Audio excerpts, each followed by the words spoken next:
Hello, everybody. Good afternoon. Welcome back to Carrow Road. Second time here in a week, and I think we're hoping I might turn that volume up just as you went live. Yeah, I know. I think they were just watching, ready for the point that I opened my mouth to start speaking. We'll bring you the team news very, very shortly, but we do have some pictures of players coming off the coach, not to show you here, but I'll run you. Well, we do have them. There we go. So that is young Norwich City striker Ken Abo getting off the coach ahead of the game today, and I believe I don't know if we've got a Josh Sargent one. I think that's eagerly being uploaded, but he is also there you go. He was also been spotted getting off the coach. We have about 30 seconds or so to wait for the team news in full. Obviously, Josh Sargent is a doubt, or was a doubt, for this game, having not trained as late as Thursday when you spoke to Paddy Davitt. We've got some team sheets coming up now. I think it's going to be a pretty tight race for us to find out, but we will, of course, let you know as soon as we can. Norwich City starting 11 against Cardiff this afternoon. Shane Duffy remains out with a calf injury. Onel Hernandez, however, he obviously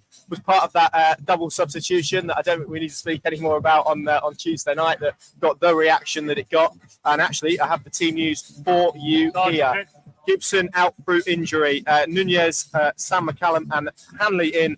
Ken Abo in the squad. Josh Sargent starts for Norwich City this afternoon. Here is the team. Gunn in goal. Stacey, Hanley, McLean and McCallum as the back four. Sarah and Nunez as the midfield two. Hernandez and Sainz on either flank, with Ashley Barnes and Josh Sargent up front. The subs: Long, Fisher, Yanulis, thank you, Danny Bart, Jacob Sorensen, Christian Pashnak, Liam Gibbs, Sidney Van Hooijdonk and Ken Abo. His first ever senior involvement in a matchday squad comes this afternoon at Carrow Road. So I'll just bring you that team news again. The headlines, well, a few headlines in there really. Notably the defence: Gunn in goal, Stacey, Hanley, McLean and McCallum as the back four. Sarah and Nunez as the midfield two. Hernandez and Sainz on either flank.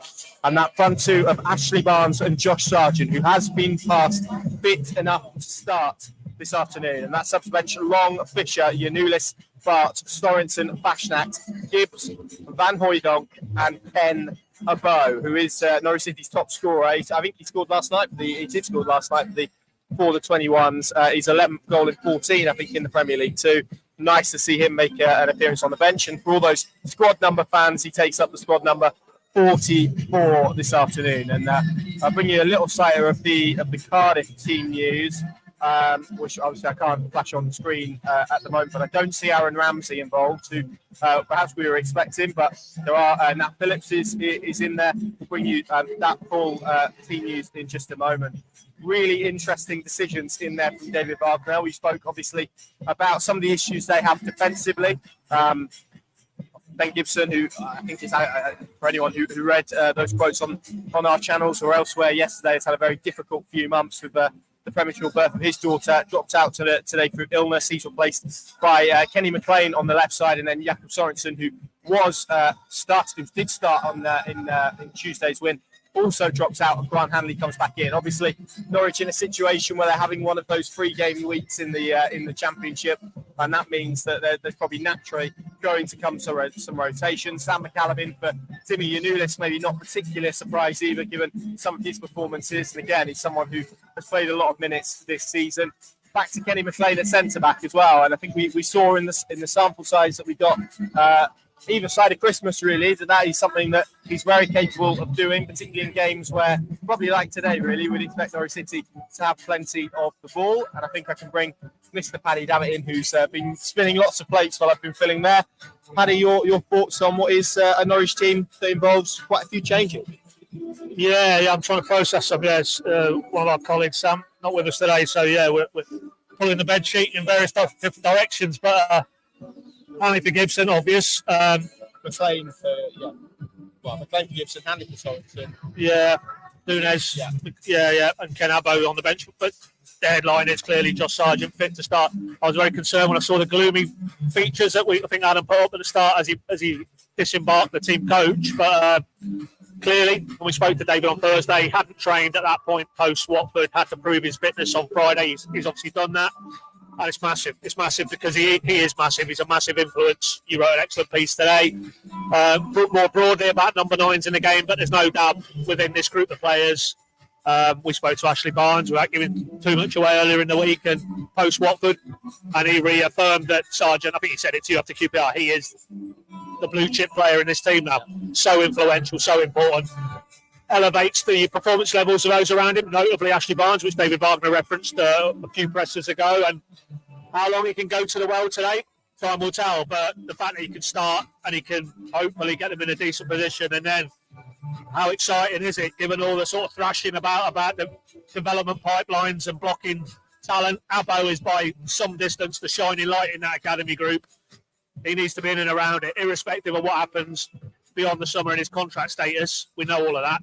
But in the here and now, let's get him in. Let's give him an opportunity. You never know, he might get off the bench today. Van Hooijdonk in the mix as well.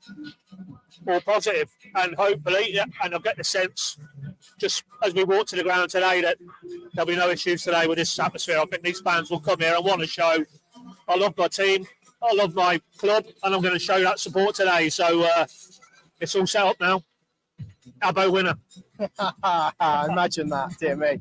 He did play 68 minutes for the 21s last night, so we'll be interested to see if he gets on, but definitely a positive inclusion in there.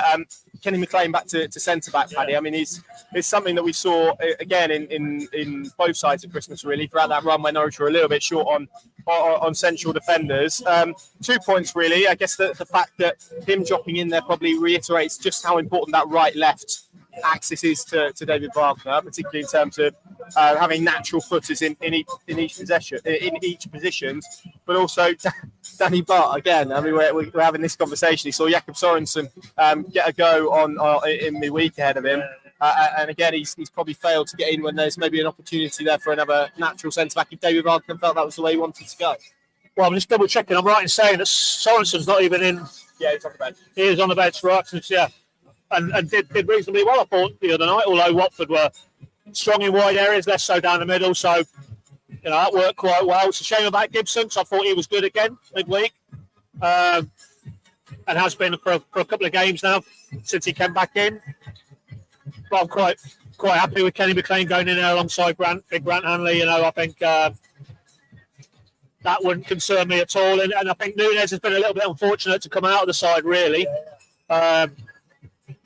Alongside McLean, I thought there was in this move to try and add a bit more finesse on the ball and a bit more control. He was pivotal to that in the recent games, and it was probably hard done by to come out of the team. So I don't think that weakens him in the centre of the park. Obviously, no John Rowe, but on Hernandez I thought was excellent.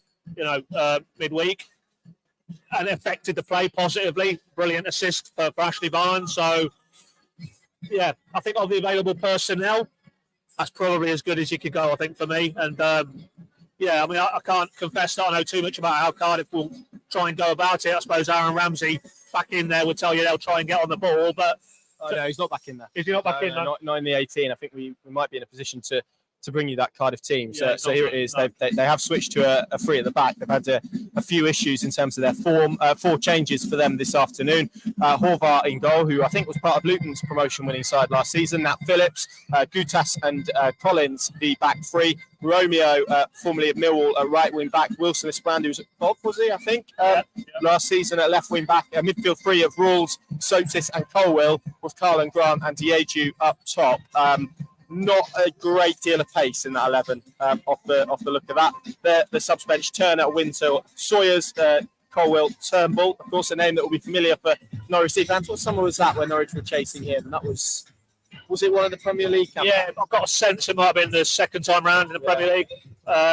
Yeah. I mean, it's not kind of worked out for him, has it? Really, went to Celtic, big move up there, and with great respect to Cardiff, the fact that he's now trying his trade at Cardiff.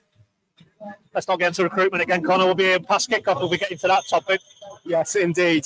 Bowler, who was very good in the reverse game before he went off. Tanner, Ashford and Itete make up their team. So Cardiff in a very bad run of form at the moment. I think it's 4 wins in 14 games for them. And since the start of December, only Blackburn have lost more games in the Championship. They've been a little bit goal shy as well, truth be told. Hence, Errol Bullock changing to the system that he has. And a 2-0 defeat in midweek for West Brom. And it is bad, isn't it? I mean, the type of game, again, that if Norwich City have, and we know they have those aspirations of finishing in the top 6, at Carrow Road, where they can make it 10 unbeaten today, providing they obviously don't get beat, it's a real opportunity here for them to apply more pressure on those teams in and around.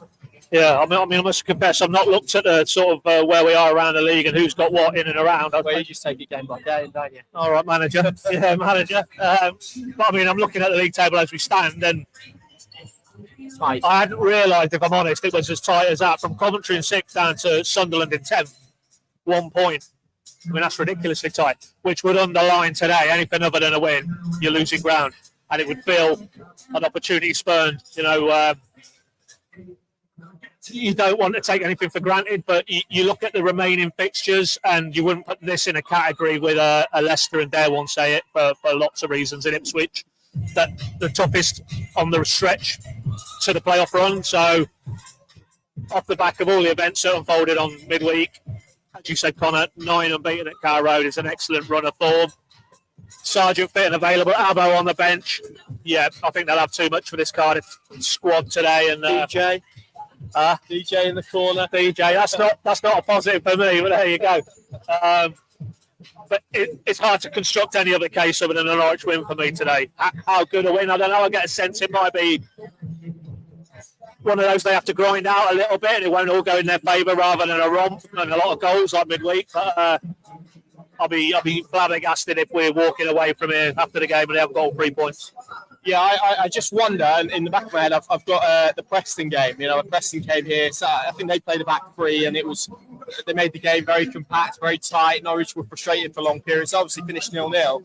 Do you feel today is going to be about kind of finding those moments of individual quality, and probably a slightly different game to maybe the ones that we've had at Carrow Road in recent weeks, where Norwich have perhaps been able to be the team that does kind of affect the game transitionally? It feels like they're very much going to be the protagonists today with the ball. Oh yeah, you would expect that, wouldn't you? Yeah, and hence why a Nunes in there makes perfect sense to me. And McLean as well, and Sarah as well in and around there as well. And then you've got Barnes and you've got Sargent. We know how good they work as a pair. So those four, I think, will get a lot of joy today. And if they're on the same wavelength and Sarah comes to the party, you know, David spoke about him in the week, didn't he? You know, we've got his goal down here in front of the Barclay, and an excellent finish it was too. You hope that might kick him on again now for the rest of the season.